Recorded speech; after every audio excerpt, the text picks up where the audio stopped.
Hello guys and welcome into another fantasy hockey video. Today we will be talking about my 6 favorite goalies that you can get in the later section of the draft. These are called sleepers, guys that, I think people are sleeping on. I think people should be drafting these guys a little higher than they're going.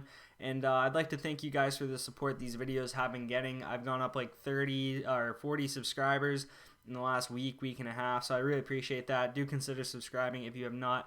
Like the video if you like these videos, get some more recommended, and can grow the channel and grow the fantasy hockey conversation in the comment section. Please leave a comment with a goalie you think is going way later than they should be. With that being said, I'll get into my first one, who is Mackenzie Blackwood. Mackenzie Blackwood is currently the 48th goalie off the board, which is absurd because he finished 6th in fantasy points last year among the goalkeeper position. He was ranked 44th in the entire league last year, or if you're going by Yahoo standard scoring with the point system, not categories. And his average draft position is 177.1. So you're getting a guy who finished in the top 50 last year in the later hundreds here. So why is that? Well, the Devils signed Corey Crawford, who I believe the Devils will be using a decent bit, but Blackwood is a 24-year-old keeper and is 100% the future of the Devils organization at that position, and he should still get the majority of starts. Last year, he had 43 starts, which ranked 11th most in the league amongst goalies. He had a .915 save percentage, which is pretty good on a Devils team that was not that great. I don't think you can miss with how late he's going, and I think he's an amazing value pick at the back end of your draft if you play in points leagues. We then go on to John Gibson.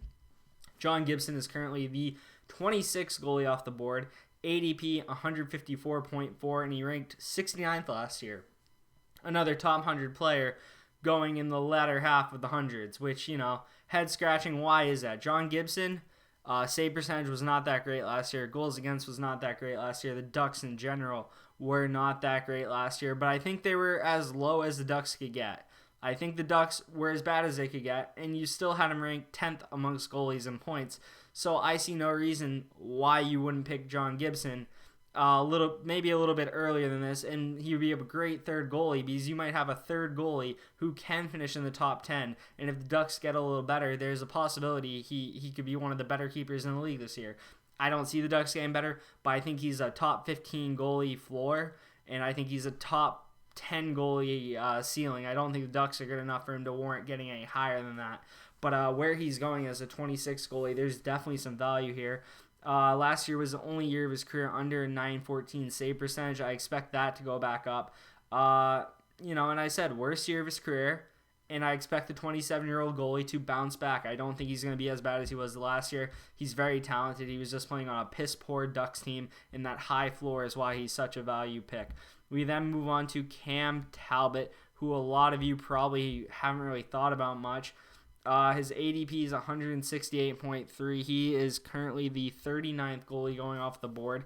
And, you have reason to be skeptical of Cam Talbot. I am, which is why I rank him last amongst the 6 sleepers I'm going over in this video. He had his dreadful year in Edmonton in 2018-19 where he had an .893 and then an .881 with the Flyers. Went to Calgary in a backup role and really did well. Had a .919.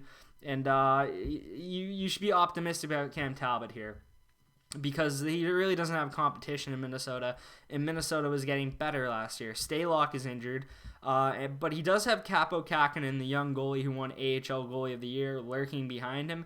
But I don't think they're going to transition Kaapo Kähkönen into a full-time starter right off the jump. But if Cam Talbot is someone you do select, watch how many games he's starting.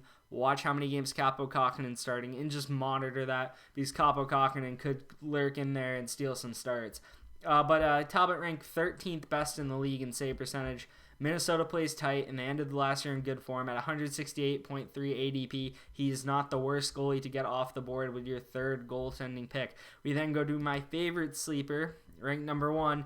That is Sergei Bobrovsky. This guy is a multiple-time Vezina winner.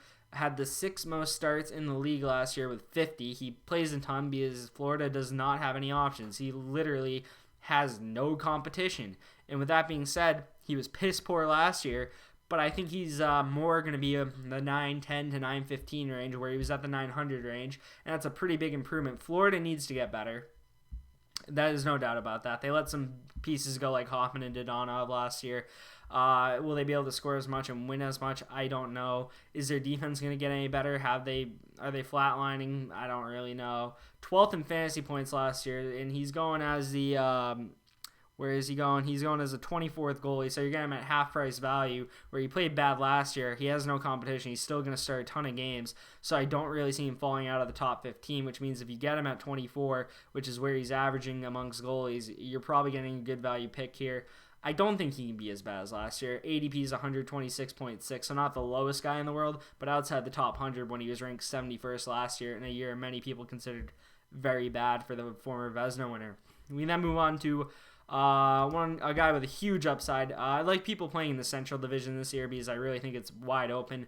Kucherov's injury opens it a little more. Sagan's injury makes Dallas kind of weaker. Outside of those two teams and Carolina, I don't think there's that many good teams in this division or that many teams that you're going to struggle with. And I think there's a big possibility of some surprise teams making the playoffs in this division. I think the Predators could have a bounce back year.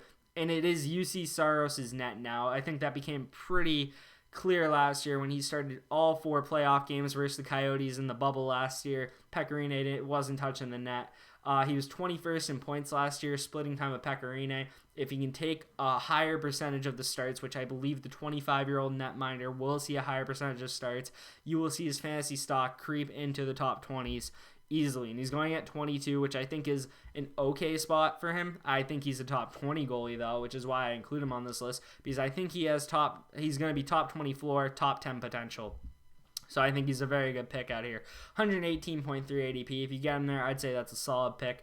And I honestly do think Nashville has some bounce back potential. Their decor is still good, and I think if they play Saros more, they will win more. I think he is that good. We then move into my last sleeper of the video, and I included this guy as Vancouver's sleeper for the Pacific Division because I believe this is going to be his net. They let Markstrom go. If you're letting Markstrom go, who played very good for you, you must believe in your young 24-year-old, 25-year-old keeper, Thatcher Demko, who looked amazing in the playoffs last year when given the opportunity. They signed Braden Holtby to a 2-year deal.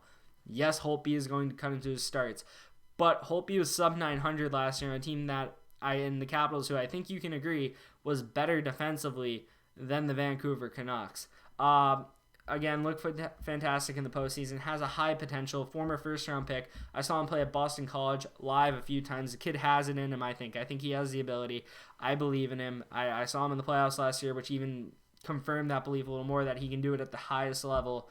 And this is very much a potential pick here. And Jim Benning said he's knocking on the door to be the number one. If I don't need any more validation to say this guy should be the number one this year. And if he splits time with Holtby, the year after, he will definitely be the number one. I don't think Holtby's that good anymore. Maybe I'm writing him off a little too early. I could be. I've done it in the past with goalies, but I just believe in Demko and think this is his net.